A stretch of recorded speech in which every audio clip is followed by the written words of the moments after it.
start? Is this really a story that I want to learn about in more detail?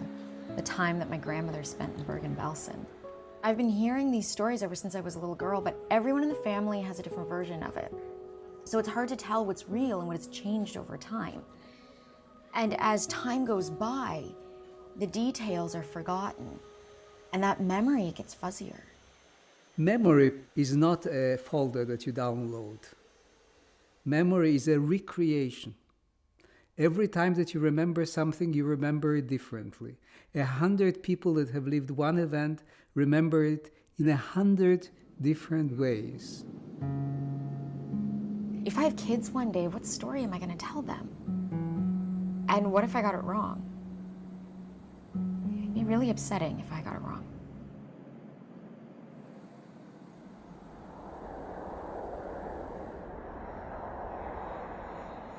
How the story of the Holocaust is told is important. There are consequences to misrepresenting history, and I don't want my students to leave the classroom thinking that the Holocaust is just another static time in history. The challenge is making it relevant to them.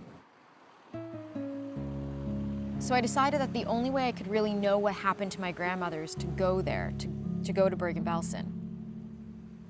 I needed to find out for myself. I mean, I live in this great multicultural city. But the fact remains is that if she hadn't survived the Holocaust, if she hadn't been liberated from Bergen-Belsen, I wouldn't be here. When it comes to memory, one of the main questions we ask is, how is this event remembered? Not just commemorated. What is Holocaust memory 2 generations later? How does it translate into my understanding of family? How does it translate into how I view the world?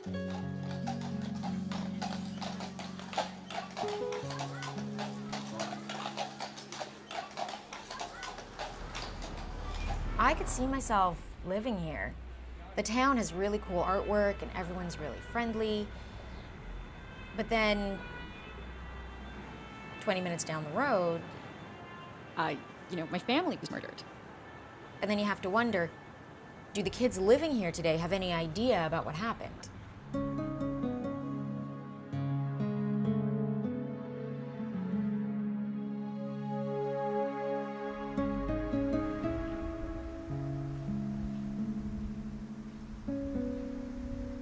Hi. Hi. I'm Robyn. I'm Habbo. Nice to meet you. Good to see you. Thank you for seeing me. Thanks for coming. My name is Habbo Knoch, and I'm director of the Bergen-Belsen Memorial site.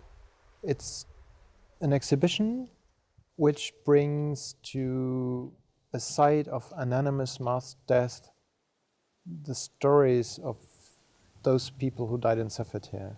You know, when you were growing up, you'd hear these stories about the camp and Belsen, and it's like this big monster that's sort of, these terrible, terrible stories. And you come here and there's nothing.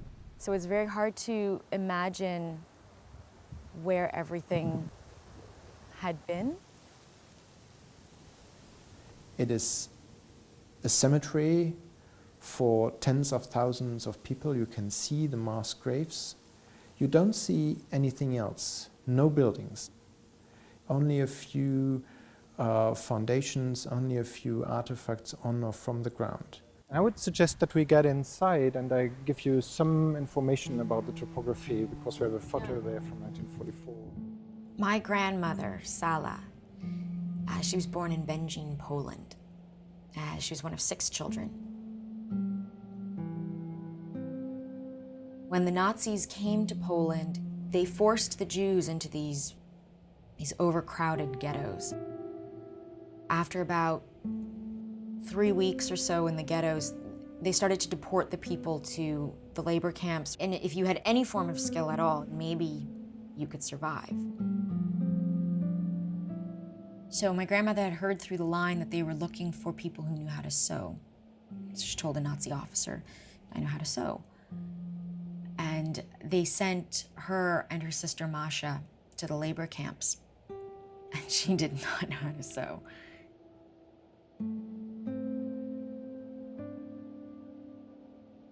But somehow she was able to steal a soldier's uniform, and she took it apart and she learned how it was made, and that's how she learned how to sew, and it saved their lives. And the rest of her family, they were sent to the death camps. After that, my grandmother and her sister Masha were sent to several concentration camps. They were in Neuengamme, they were in Ravensbrück and Sachsenhausen. And then as the war came to an end, the Nazis put them on the death march to Bergen-Belsen. It was late 44. And then we marched for days on end. A lot of people on the road that just fell to the side and were shot left. But at the final stages, must have been December of 44, we wound up on a train, a cattle wagon, was transported right up to the ramp, which is a kilometer or so, and marched into Bergen-Belsen. When we get to the gate over there, we saw from far away, oh, I think there's cabbage, bunch of cabbage, we thought it was cabbage. There were dead bodies, piles, they were already green. They could not bury them anymore. The crematorium did not work anymore. We had no clothes, everything was dirty, everything was, ugh. At that point, people were really so sick. Dysentery, typhoid. There was not enough food in in Bergen-Belsen. There was, I don't remember at all a shower in Bergen-Belsen. I saw people dying around me everywhere of hunger, of illness. Right across from us with a charnel house filled with corpses. Not just the inside, but overflowing all over. There were corpses all over. I walked beside dead people. And after a while, it just got to be so that one noticed and one had to say to oneself, I'm not going to see who it is. I'm not going to recognize anyone in this person. You have to take one main perspective, and our decision was to use mainly the perspective of the victims, and the means for this were our interviews. The approach to this history is only appropriate when you talk about it in concrete terms. Not so much generalizing, but telling concrete stories.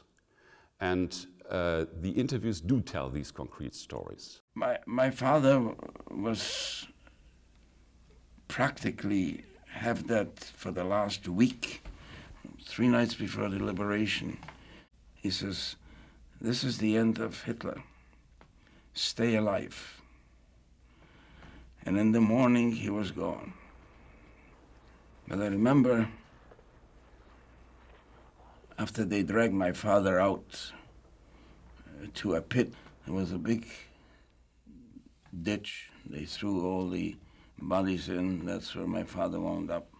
Testimony is a genre of its own.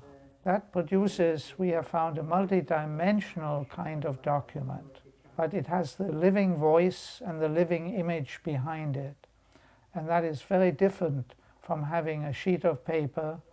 What you have is also a restitution to the survivor of the survivor's image and freedom of speech. And at 17, you're not afraid of dying. But it was the pain of the regret of not having lived. And I promised myself, if I'll ever have the chance to experience the act of living, I will live it to the fullest. My grandmother never spoke on camera. When she would talk to us, she would only do it when she felt the need to talk to us. And when she would, it was like the story was already playing out, so you would come in the middle of a story. She would tell us about giving her urine to people to drink because there wasn't any water, or the time that she urinated on a cloth to alleviate a woman's chest congestion. And there were numerous stories about stealing bread. It wasn't until I read Hanne Levi Haas's book, The Diary of Bergen-Belsen, that I had any sort of idea of the environment that my grandmother and her sister came into. Starvation is everywhere. Each of us is nothing more than a shadow. For 3 days, we haven't seen a piece of bread. We are submerged in an ocean of germs and lice, of mold and stench. In the courtyards, the corpses pile up. They rise higher and higher each day. I am terribly ashamed to have lived through all this. One thing we have here in the archive and in the exhibition is a number of personal diaries. There are more than 20 diaries kept, and here you can see a number of them. The grandmother came in March 1945. Yeah, so end of February, beginning of March. a couple of weeks before the camp was liberated, and then she stayed for a couple of weeks afterwards. From stories that my grandmother told, even after they survived Neuengamme, Ravensbrück, and Sachsenhausen, and the Death March, it was when they came into Belsen, the disease was so rampant that they immediately both got very, very sick. When my grandmother and Masha came to Bergen-Belsen after the Death March, they found their brother Joseph. But he was so sick with typhus that a few days after they found him, he died. And then Masha became very sick, and she died 3 days before the British liberated the camp. Bergen-Belsen became a reception camp for those transports from camps which were dissolved in the army frontier area. And especially from Sachsenhausen, more than 10,000 prisoners were brought then and came to Bergen-Belsen. It's very difficult, almost impossible, to describe that situation. Thirst, hunger, confinement, violence, and finally then the situation of dying. Altogether 85,000 in that final stage. So it developed into a death camp.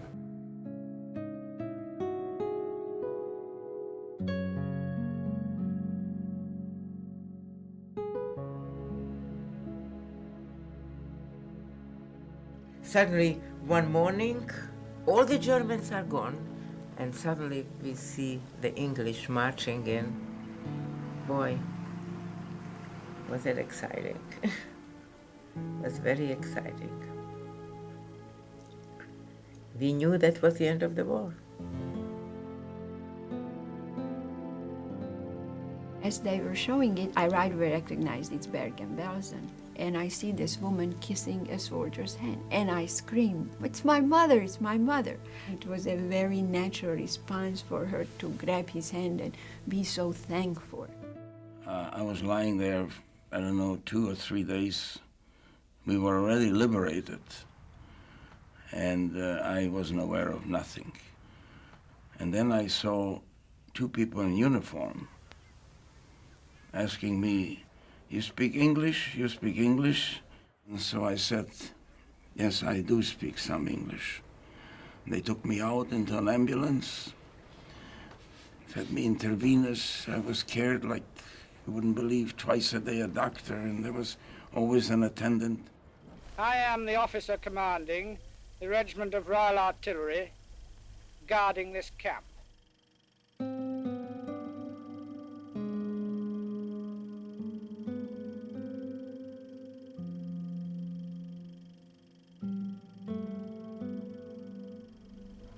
When we came here, conditions were indescribable. The people had had no food for 6 days.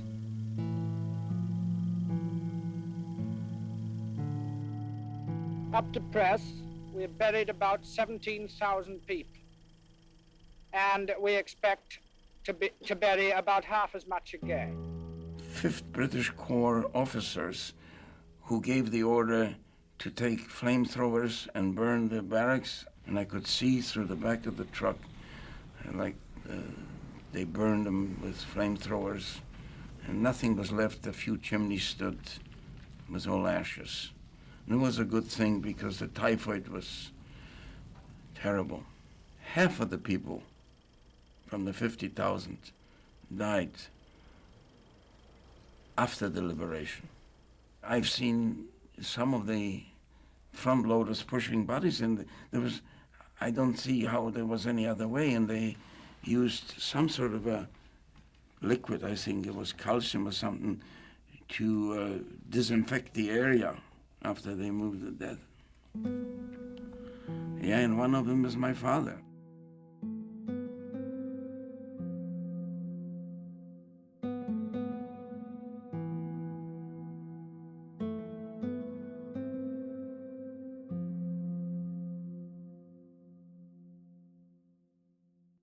I don't remember how long it was afterward, it couldn't have been more than a week or so, that Ted said, look, I'm going up to Belsen again, you've got to come out there with me. You're Jewish. And I said, well, yes, sir. But I wasn't all that anxious. And when I went, I really, to this day, honestly, I don't want to be dramatic about this, I really couldn't believe that this kind of thing could be, that it could happen. The bodies were all gone. They were buried by then. But there were these mass graves everywhere. When you'd see 1,000, you'd see 500, you'd see 1,500. And you said, these were people, these were all people.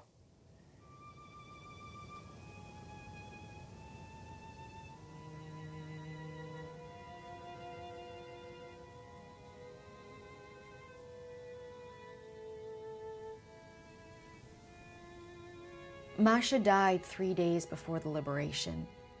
My grandmother and her friends, she called them her camp sisters, they carried Masha's body and they placed her in the corner of one particular grave because she didn't want her body to be bulldozed into a mass grave with the others and just forgotten. If she survived, she wanted to know where her sister was buried. This is a big part of why I came to Bergen-Belsen, to visit the place where Masha was buried. And we know where she is because a few years ago, my grandmother came here with her sons, and she came right to this grave and she pointed at it. And this was the place. This is where her sister was buried.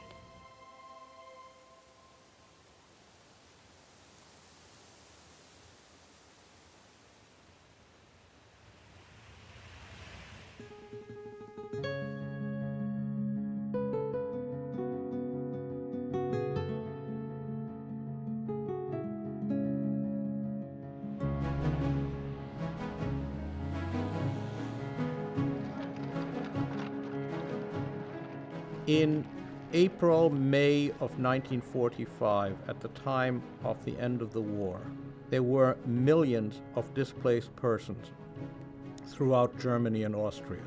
What was left in Germany in the displaced persons camp were substantial numbers of Jews who did not want to go back, primarily to Poland and some to Hungary, where there was nothing and no one left for them to return to. After the British liberated Bergen-Belsen, they created a displaced persons camp, also known as a DP camp, about a mile away from the concentration camp. In fact, in many British and American liberated zones, there were DP camps. But Bergen-Belsen was the largest. More than 12,000 people inhabited this DP camp. The DP camps are a fascinating part of Holocaust history, but unfortunately it doesn't get discussed much in courses. It was almost a rebirth of Jewish culture occurring in these camps. Slowly but surely, this place was becoming, you can't say a vibrant city, but there was some vibrancy evolving. There were streets. There were even some names on the streets. A newspaper was published. It was done in Yiddish. And they coped by recreating the life they had known before. with Jewish schools, Yiddish newspapers, Zionist political activities, yeshivas, sports clubs, cultural activities, a theater, concerts. I was more or less the liaison between the British, the Jewish police, and the Bergen-Belsen committee, the Jewish committee. Bergen-Belsen was a very important place because Jewish life came back.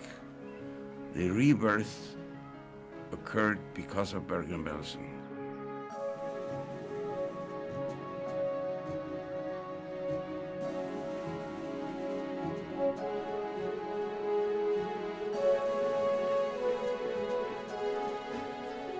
To see young people, 16, 17, 18, survivors, playing soccer, together with a team from the British Army.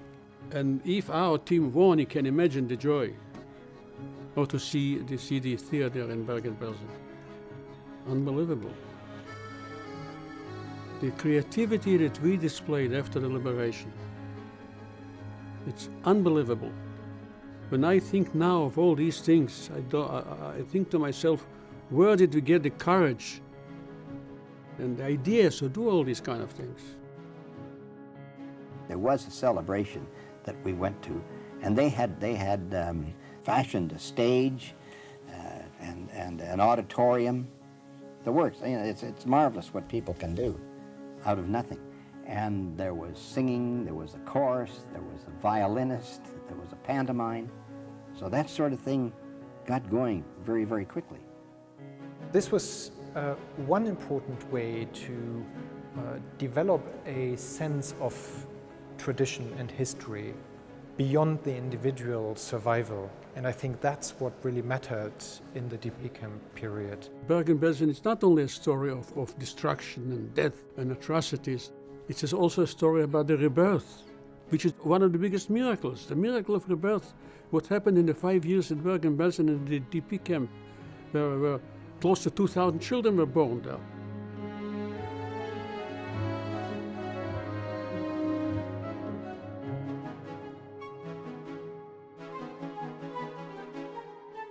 There was a lot of marriages going on, sometimes they reckon about 20 a day, because they were trying to get the life back together, they were getting married, and there was a lot of children born.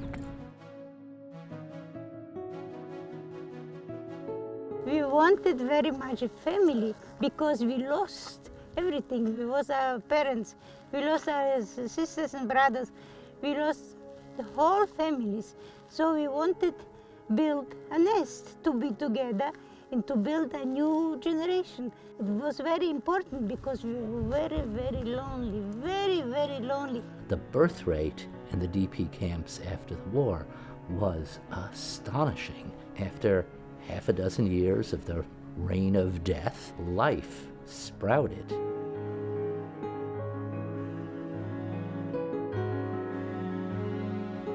We were miracle children. We had no right to be. They had no expectation that we would ever be. The one thing that the Germans did not want was Jewish children. They wanted an end to Jewish life.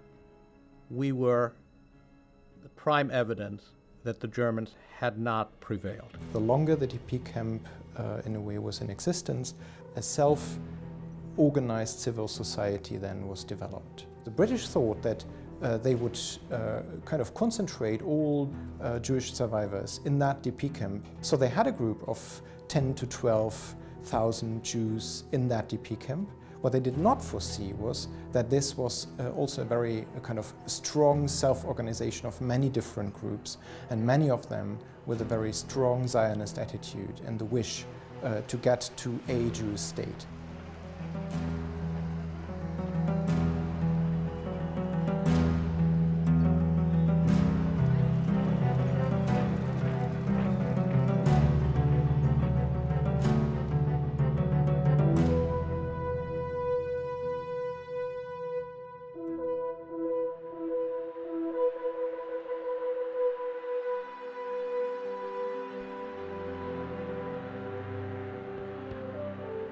In July 1947, passengers boarded a freight called the Exodus.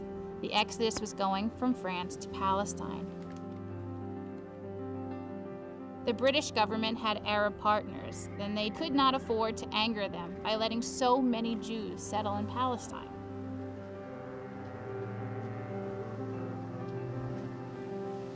So the British boarded the exodus. There was footage shown of this incident all around the world, pictures, film, and this caused public outcry.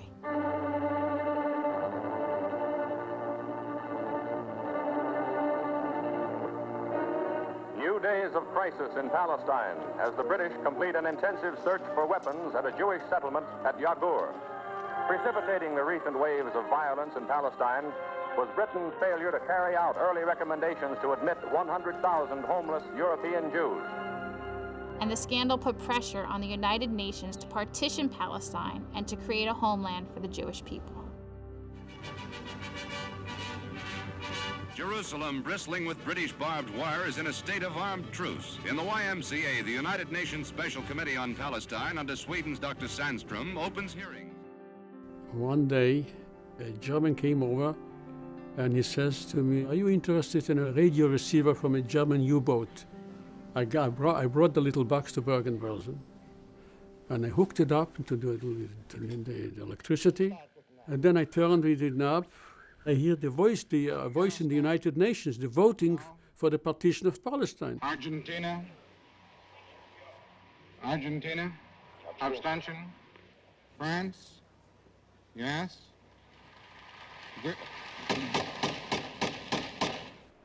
Oh, I said, if this is the case, I'm going to share it with the people. So we hooked up a big loudspeaker in the main square. Hundreds and hundreds of people were assembling there, listening to the news. Australia, yes. We were sitting on the radio and listening exactly which country voted for Israel and against Israel. United States, yes. We had a dream. We had a dream to get a peace land to stay, because no country wanted us. We didn't have a home. It was a very, very hard time. It was, what will be? What will be? If I hear a song and I like it, I have a very good memory. There was one guy, which I remember, his name was Zilberman. He was from Dembitz. He was a guy who was singing songs. Steve Lawrence was singing this song on Ed Sullivan's show. Who wrote this song, I don't know. Boy, tell me where can I go? There's no place I can see. Where to go, where to go? Every door is closed for me. To the left, to the right. It's the same in every land. There is nowhere to go. Oh, that's me who should know. Won't you please understand? The resolution of the DUC Committee for Palestine was adopted by 33 votes, 13 against, 10 abstentions. On May 14, 1948, David Ben-Gurion, leader of the Jewish community in Palestine, announced the establishment of the State of Israel.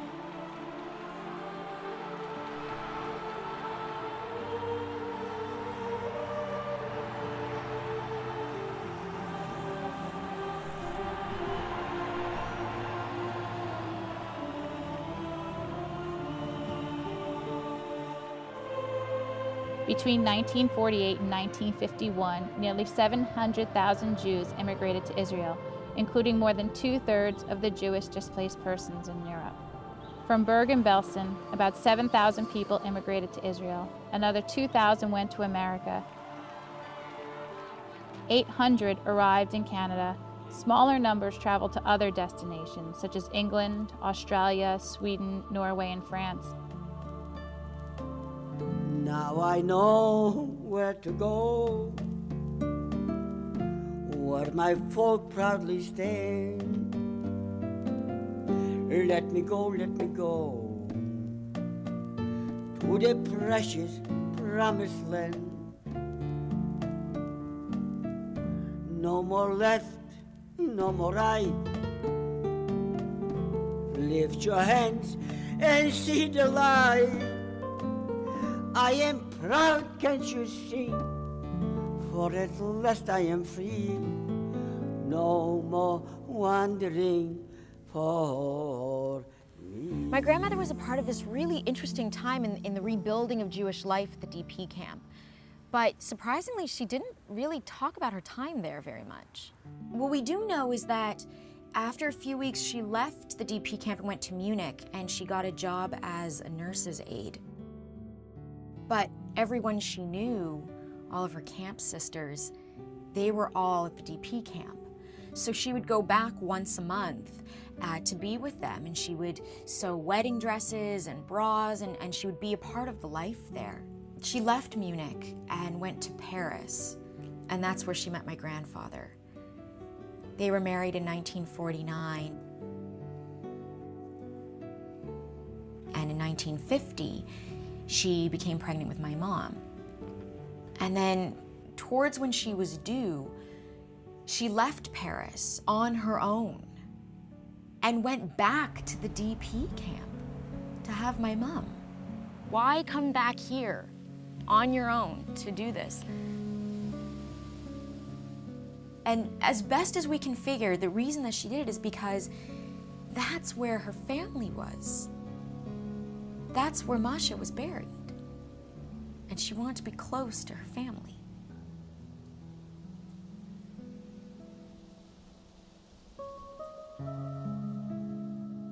So on June 6th, 1950, my mom was born. And she was one of the last babies born at the DP camp Bergen-Belsen before the British closed it down. I can show you something of the huge number of births which have happened in the DP camp, those who stayed here and got the children, and those who came back. That's the official birth certificate. And it says announcement of birth. The name is Hannah Frade-Lustiger, born on June 6th in 1950 in the Hone camp in the hospital. So this is the hospital? This is what we now call Glenhucht Hospital, built roughly about 1938-39.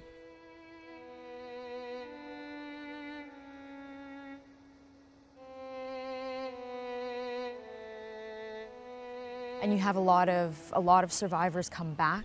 Not really survivors now because they are getting too old. Yeah. But we do get a lot of what they call Belsen babies. You know, the ones that were born like my mum. Like your mum. Is there any way to know in which room that she was born in? It's the same. There's a wing over on the other side of the trees. Okay. And that should roughly be the place. Oh, really? Yeah.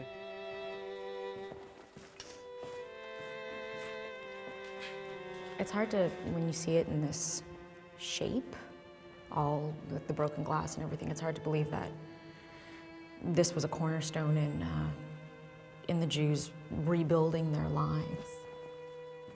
And that should roughly be the place where most probably your mother was born. And then the rooms? And this would have been here. These would have been the birthing rooms.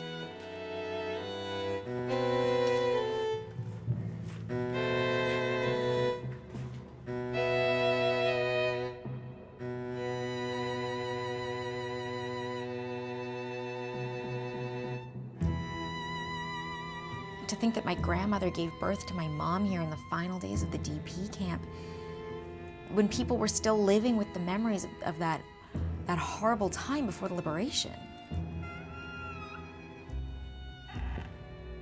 People talk about the Holocaust and they write books and they make movies, but she lived it. I can't imagine what it is that my grandmother went through. No one will but her. You know, her experience is her own. No book or movie could ever recreate a real picture of what it is that she witnessed. Even my mom, who was born there, has only a small part of the story. There's one photograph. It's young mothers parading their children in the camp. I think she wanted to be part of that, kind of a defiance of, here I am. She told me she didn't have a name until she gave birth to me. She wasn't a sister anymore. She wasn't a daughter. She wasn't a granddaughter. She was nothing. And it was after I was born that I gave her a name. She was a mother. I don't know how my grandmother processed her memories. I don't know how she came to peace with what happened, or if she ever did. You watch the sort of archival newsreels that the British took when they liberated the camp, and you see, you know, the bodies being bulldozed into the mass graves. She was there. She was living it. You know, she was carrying bodies. I wouldn't want to revisit that. You know, I would have trouble telling my grandchildren about that. If all my grandchildren have ever known is comfort, to have lived through so much suffering and pain, and to come out the other side and just be so excited about life and so engaged with people and just a genuinely optimistic and happy person. She loved us. She loved her grandkids, all of us, so much. And for us, growing up with her, she was just light. It was nothing but warmth and love. If you ask my mom and her siblings, they might have had a different experience.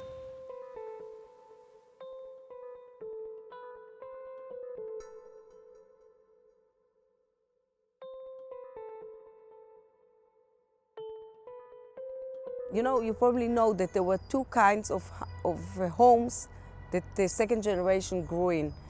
Those families that nothing was spoken and the children didn't know anything about what happened to the parents, this was one kind of home. And our home was a different kind of home. In our home, we spoke about it.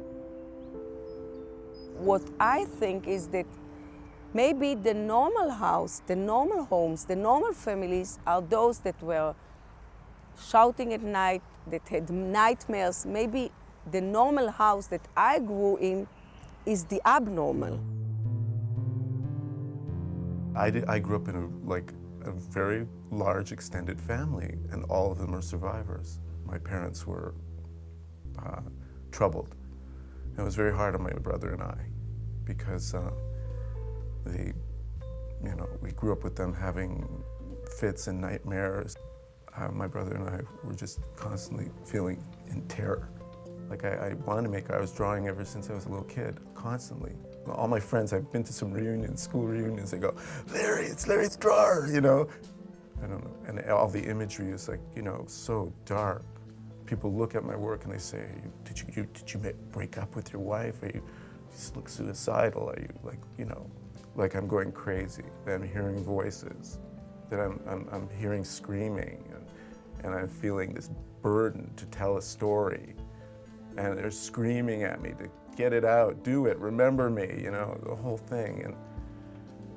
And it's terrifying for me. It was terrifying for me. So I just wanted to do battle with that, figure out where those voices do have a place in my life, but they don't own me. I'm not a surrogate, you know, I'm not.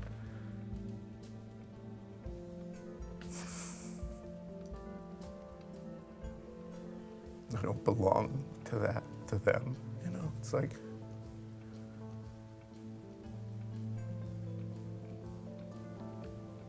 you know, find myself in it all. And, you know, so I kind of started with doodling. I just started doodling and just trying to remember why I liked drawing in the first place, and just enjoy being that kid again somehow, and start to knit things back together and process some stuff. And spend more time alone and, moving on. My father was the parent who actually spoke about the past. My father had his dark side too, but he did his very best not to reveal that to me. You can't live in darkness forever. I remember asking my mother, wasn't it awful living in the officers' barracks in Belsen? And she said, no, it was fantastic. It was great to live somewhere that was real. We were happy. We were happy to be alive. We were happy to have each other. We were happy to have children. Now, I'm not telling you that my mother didn't have nightmares every night, that she woke up and she was alone and there was no one to help her and she couldn't speak the language. On the other hand, they had life and they lived it and they loved it.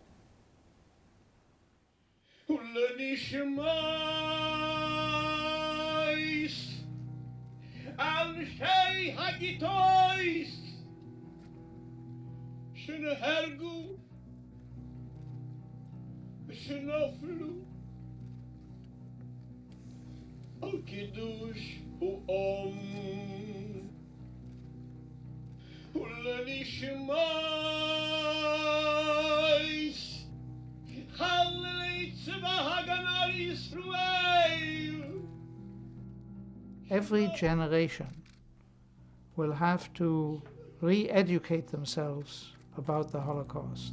It cannot be the work only of one generation.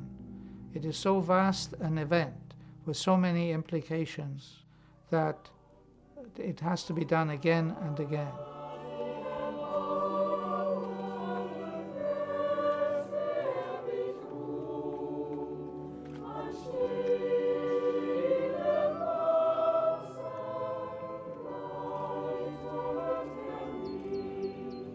There is no such thing as Holocaust memory in the abstract.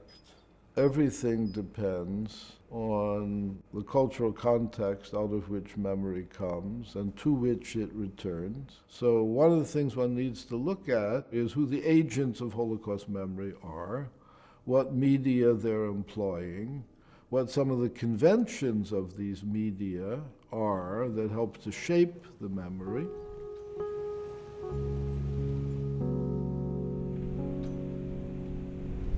When I was growing up, I would tell my friends about how my grandmother was liberated from Bergen-Belsen, and they would say, which one is that? I go, it's the one that Anne Frank was in. Oh, Anne Frank. It's because everyone knows the diary of Anne Frank. Everyone reads it in high school, which makes sense because when you read it, you're her age, so you can identify with her emotions. But what a lot of people don't know is that when she wrote her diary, she had never been in a concentration camp. The Diary of Anne Frank has been translated into something like 65 languages. It exists not only in book form, but on the stage, in several film versions. There are postage stamps, there are ballets that have been written about her, and on and on and on. Anne Frank is the best-known victim of the Holocaust. I've had a campaign going for 20 years pleading with teachers to stop teaching Anne Frank's diary as a Holocaust text. If you've got a course on adolescent development, it's a wonderful book. But she knew nothing about the Holocaust. And when this war is over, I'm going to be a writer, she said. And one of the great unwritten works of the Holocaust is Volume 2 of Anne Frank's diary, which she didn't live to write. That would have been a really important work, because having gone through Auschwitz and Bergen-Belsen, she now knew what it was all about. And she would have been able to tell us a lot of important things. If the Diary of Anne Frank is the only piece of Holocaust literature that a teacher is using, then I worry about the story that students are getting. I read books and I watched movies in order to try to understand what it is that my grandmother went through. But the one that really cracked it open for me was Maus. And I think it's because of the medium that Maus is presented in. It's a graphic novel. It's a language that my generation understands and can connect to. I mean, of course, it's comics rendering, it's an animal fable. There are many, many layers of mediation. But I think the two temporal levels are really important. So he has his father's story, and he has the tape recorder in the drawings. We see him recording the father's story. But whose story is it really? Well, it's his story. It's his story trying to understand the father's story. And it begins with a photograph. And the photograph is a very famous Margaret Bork-White photographs of survivors in Buchenwald behind the barbed wire. And Spiegelman uses that photograph as the first drawing. And in the very back, there's a face, and he has a little arrow that points to it, and it says Papa. So what does that tell us? His father was not in Buchenwald, so it's not a drawing of his father at all. But it is that the child who grows up in the 1950s in the United States cannot imagine his own father's story except by way of images that are public images that everyone has seen. His own relationship, familial relationship to the story is already mediated by the public narratives that are available. And I think unless we realize that the history comes down to us multiply mediated through films and through historical accounts and through the Eichmann trial and through other kinds of big public events, we will not understand the complexity of this landscape. Mouse is a graphic novel that has done more for my students than I could imagine. What Mouse does so well is it takes such a complex topic like the Holocaust and uses iconic images to break it down into the level that my students understand. And not every artist is that successful. In fact, many artists take these iconic images and oversimplify the story of the Holocaust. And that's where things get dangerous, because then students leave my classroom with this distorted, oversimplified view of something that was very complex. The Holocaust is being reduced to a name, a place, and a number. The name is Dr. Mengele, the place is Auschwitz, and the number is 6 million. And so the question in my mind is, how do you keep people, readers, audiences, conscious of the details of the Holocaust? I worry when it's 3 seconds and then moves to the next thing. So you just read Diary of Anne Frank. Does anybody else feel, oppressed in this way? Okay, now off to math class. When we work with educators, we want them to explore how memory is transmitted in a number of different ways. Through eyewitness testimonies, by bringing a survivor into the classroom, in person or at least on film, by reading memoirs. We've been working with a group called 3GNY, and it is the grandchildren of survivors who are being trained to tell their grandparents' stories.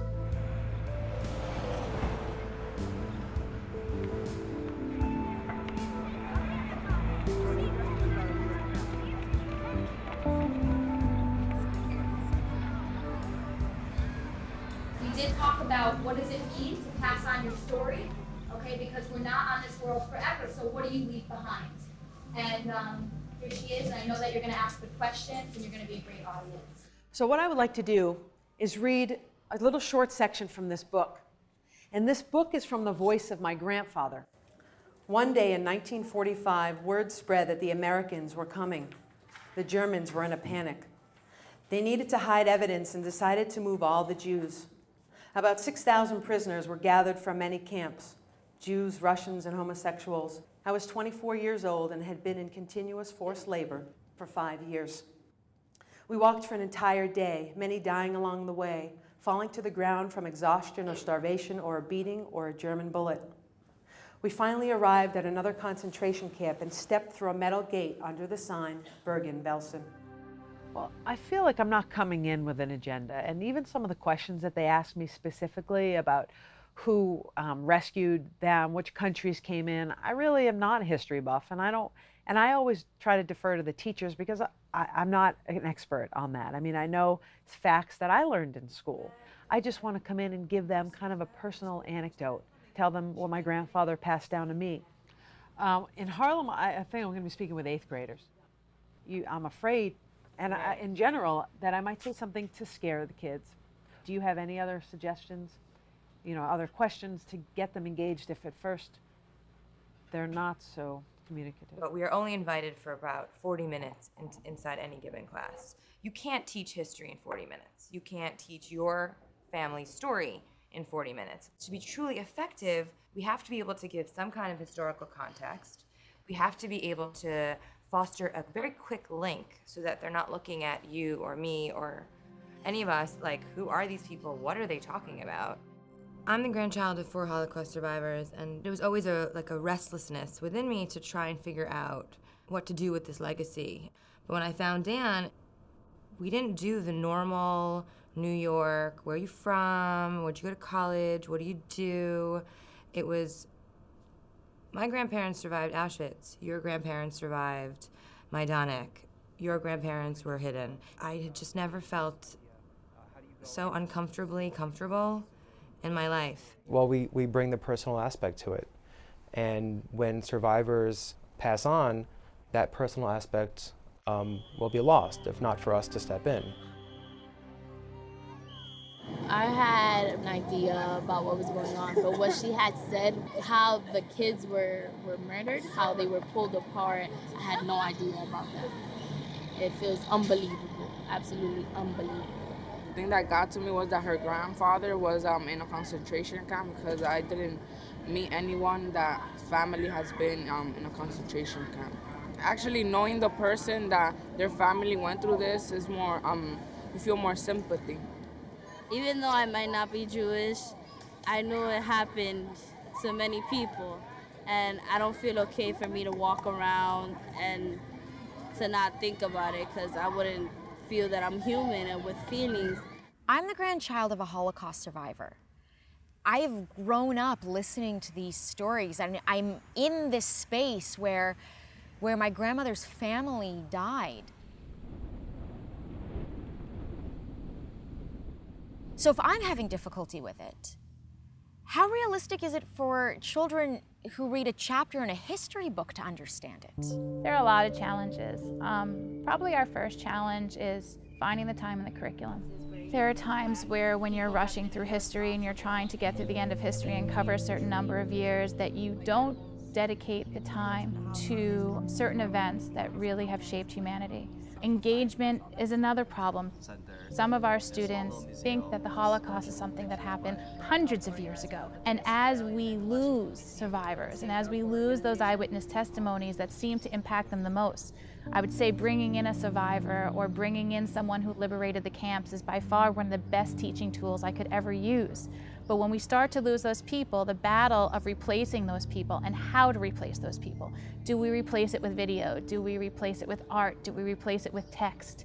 How is it best to represent those voices and those stories so that history is told accurately and the kids feel connected to the curriculum?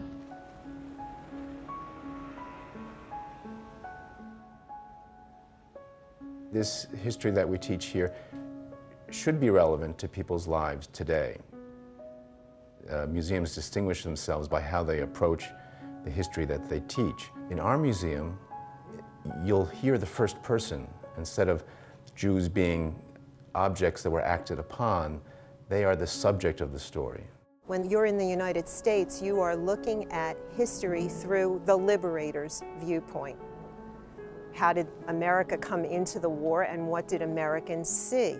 When you're in Yad Vashem, the narrative in Israel is in many ways a justification for the state of Israel. This is what we went through when we were not people who owned our own land, when we did not have the opportunity to form defenses. These Holocaust centers are not located at the authentic place where all this happened, whereas we as a memorial here are located at the place where this history has happened. Here, the victims are buried in mass graves. It's a starting point, and the exhibition is not a closure. It doesn't give you the full story. As an exhibition maker, you don't attempt to do that. You cannot expect that people will take the full story home. No, that's how history works. You cannot present the history as it is, interpreted forever. You can offer something where people have to work with. And I, at least, want every visitor to get away from here and saying, I don't know the full story. I have an impression, and now I have to work on it.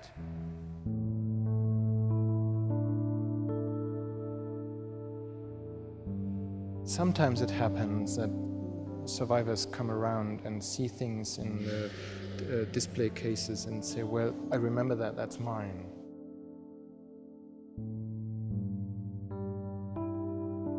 Authentic sites have a certain weight to them. Walking around, seeing the enormity of the space, understanding the history of what happened here. And when a teacher spends time here, I think it changes the teacher.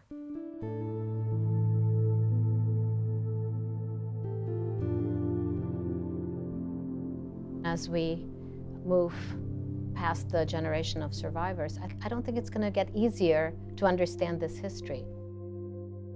So we're going to have to find other ways to transmit it, not really so much through cognitive, intellectual processes, but also perhaps through affect and emotion, through the arts, through poetry, through fiction, literature, and film. There is a gulf, a gap, a chasm between what they went through and me sitting here having gone through none of that. And I started reading fiction, novels, short stories, poetry, and so forth, drama, about the Holocaust. And I began to make a distinction. I said, of course I can't know it because I didn't go through it, but I can imagine it.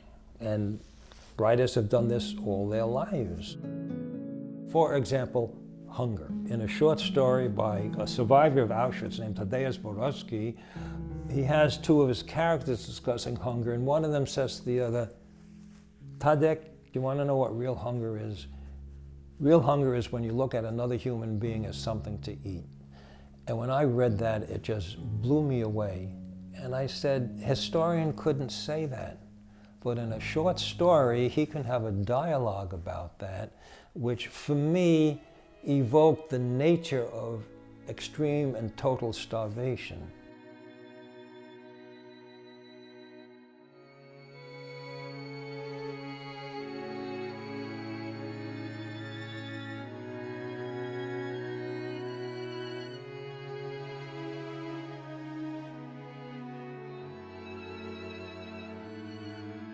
Art, I think, can transmit a much deeper layer of the human experience.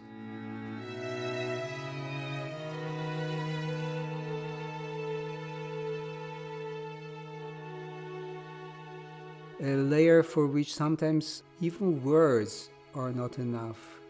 At a certain level, when words are not enough, comes in the music. And sometimes when the music is not enough, comes the image.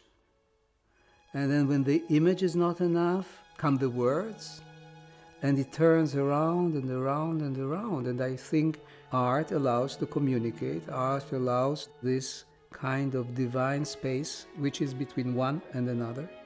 What I'm trying to say is maybe, look, the things are not the way they seem on first sight. There is something that is basically broken and put together again.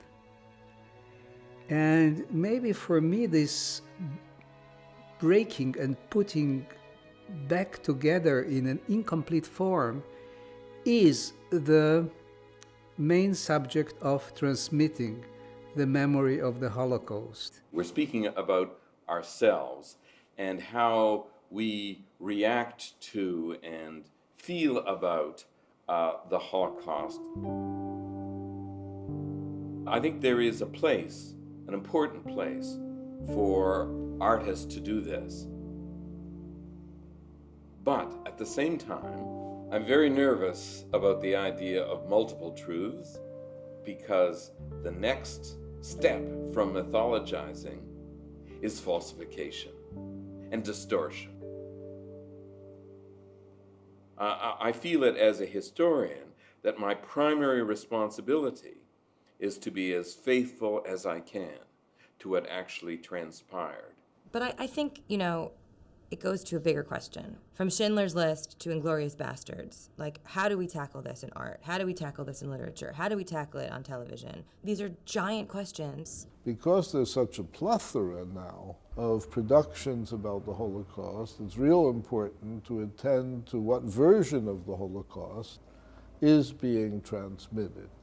And some of those versions hold closer to the historical truth. Some of them begin to move away from it. Some sentimentalize it and romanticize it and make the Holocaust seem more accessible, but at the price of denuding it of its historical terror. Si vince a 1000 punti, il primo classificato vince un carro armato, vero? Aber, beato lui. Jeder Versuch der Sabotage wird mit dem sofortigen Tode bestraft.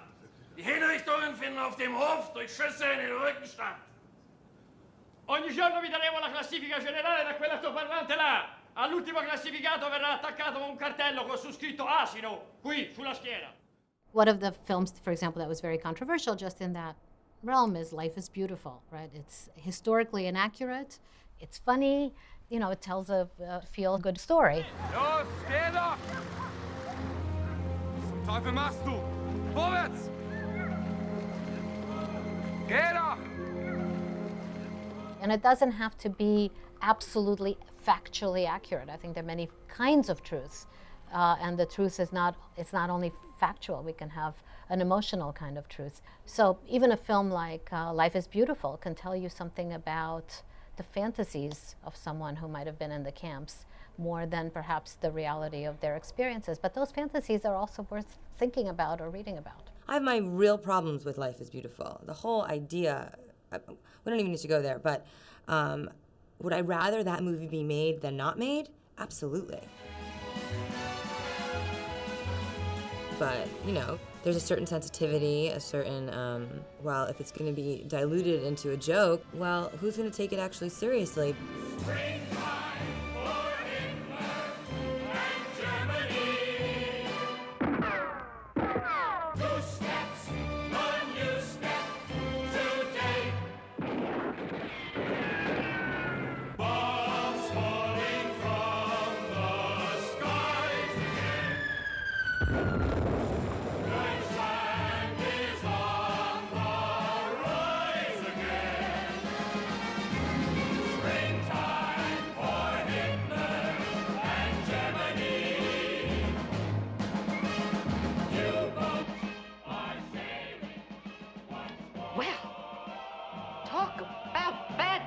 My main job is to make people laugh.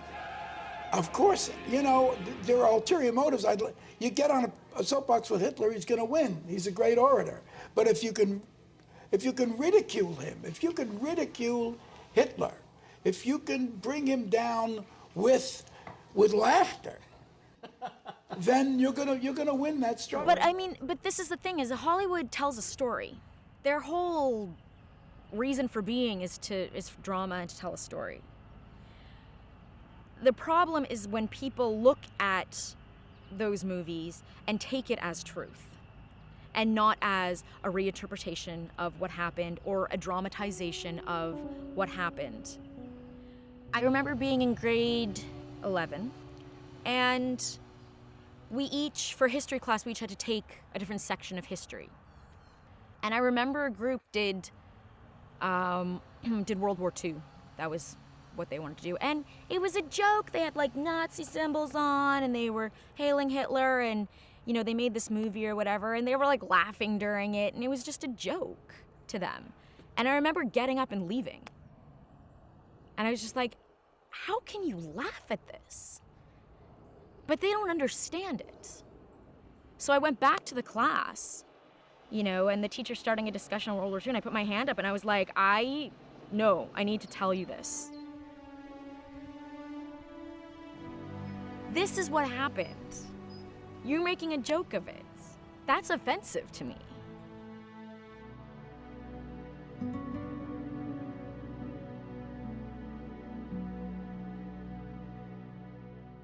Beginning at Hebrew school, probably 4th grade, I saw the first ever Holocaust documentary that I knew about. And it was shocking. I had no idea. I was a 9-year-old boy. It was very, very uncomfortable. You know, when we went to the concentration camps, even at 20 years old when I was there, I didn't comprehend it. I couldn't comprehend the enormity of it. When you see the bunkers and you see the crematorium, and, you know, could you imagine what it was like as a killing machine? I can't imagine those 12 or 13-year-old kids from Germany understanding it either. So one of the important things in order to keep our generation engaged in Holocaust remembrance and education is to basically universalize it and take those lessons and apply them to other human rights issues, whether it's Darfur, whether it was the Bosnia conflict, or anywhere else that we see kind of these human rights tragedies and genocides. You know what, we have a couple of clubs that... I don't think that you could take something like Rwanda and say, well, Rwanda and the Holocaust are the same. But I think there are parallels. And I think pointing out these parallels and allowing kids to see that the hate and all of the things that led up to the death of millions of people, there are components and pieces of those that still hold true around the world today. This is still relevant. This isn't over. We haven't stopped hurting people because of race or religion or culture. It continues. I really didn't understand what had happened in the Holocaust until I started opening my eyes to what was going on today. I grew up in Portland, Maine. Portland, Maine has over 100 families directly from Darfur, Sudan. When I joined the human rights movement in high school, I started to work with them directly. So I was simultaneously learning about current unfolding genocides as I was looking backwards to the Holocaust. It's an ongoing dance to get the balance between the unique and the universal. There are Holocaust scholars who feel very strongly that the Holocaust is a unique event. It should not be discussed in the context of any other event. And then there are others who say there is so much that happened during this time. We have to talk about the Holocaust in connection with everything else. A number of universities which originally housed Holocaust study centers have broadened the mission of those centers. They're now called Holocaust and Genocide Studies Centers, or Holocaust, Genocide, and Human Rights Studies Centers.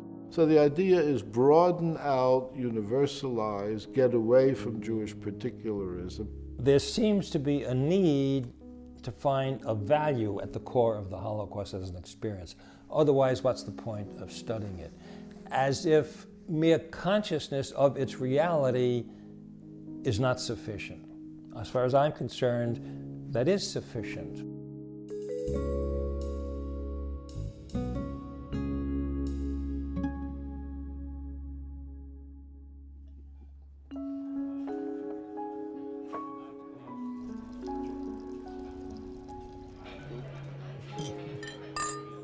How do the survivors feel when they come back to Bergen-Belsen knowing that it's the German people who are continuing this?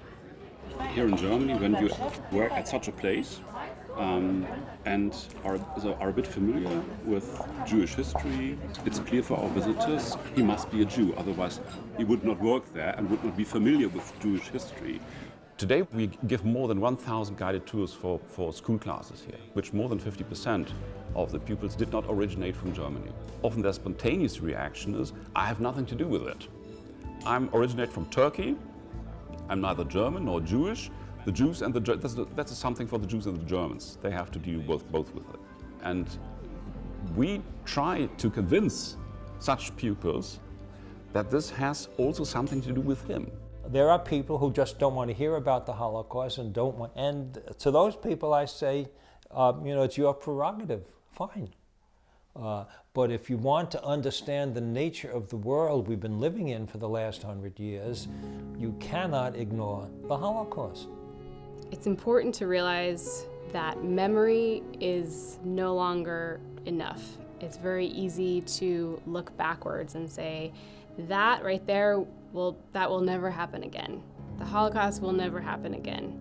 These phrases are a dime a dozen from politicians who are actively supporting deadly conflicts around the world. We live in a very unsecure world. We want to inherit to our children and the legacy of taking care that something like this doesn't happen again. But in order for them to make the world better, they have to know what happened. If you don't know what happened, how can you prevent it? There is absolutely no value in having Holocaust remembrance become the unique property of survivors, their children, their grandchildren, and so forth. This is part of the inheritance of humankind as a whole. I'm an African American Southerner. I'm a Catholic. I was born in the 1960s. You know, this is not my history. So why would I ever be attracted to this history? Because it comes back down to this notion of the human behavior. We're capable of great evil and we're capable of great goodness and grace. That's what drew me. And ultimately, it's my history because it's human history, and it continues to resonate. I'm still processing the enormity of it, but I'm starting to understand my grandmother's story, and I don't think I could have if I hadn't come to Bergen-Belsen. Seeing Masha's grave and the hospital and my mom's birth certificate, the story is still surreal, but I have these details now that I can hold on to. And it's these details that I can pass on to my family.